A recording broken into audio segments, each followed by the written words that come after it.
Жаңы кодекстер менен мыйзамдар 2019 жылы ишке киргизилиши керек. Убакыт аз калды, жасала турган иштер абдан көп. Ошондуктан жумушту биз тездетишибиз керек. Эң маанилүү деп эсептелген 8 маселени белгилеп кетейин. Биринчиден, баардык күч аракетти жумшап кабыл алынган кодекстер менен мыйзамдарды колдонууга киргизүү эң негизги милдетибиз. Мыйзамдардын жазып укуктук блогуна өзгөчө көңүл буруу зарыл. Адамдардын укуктары бузулуп, негизги өзгөртүүлөр талап кылган блок ушул. Азыркы мезгилде кодекстерди колдонууга киргизүү кандай жүрүп жатканын карап чыктым. Процесс жай жүрүп, кодекстерди колдонууга киргизүү даярдыгы абдан начар. Мамлекеттик аткаруу органдары кодекстерди чечмелеп, бардык ченемдик жоболорду жазып, штаттарды эсептеп, аларды 2019 жылдын бюджетине киргизүүгө тийиш.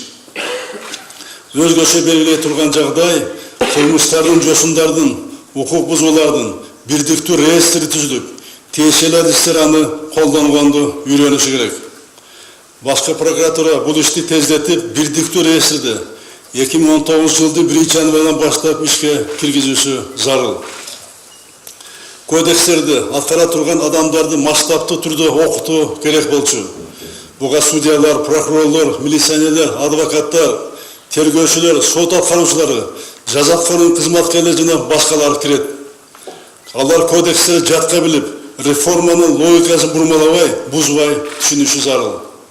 Ошондой эле кодекстерде көрсөтүлгөн бардык институттар жана механизмде түзүлөт деп белгилегенбиз.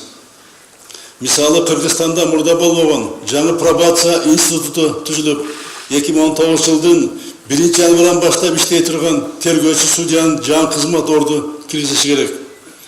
Укук коргоо органдарында ведомстволук нускамалар иштелип чыгып, беттештирүү, сурак жүргүзүү үчүн жайлар жабылышы зарыл.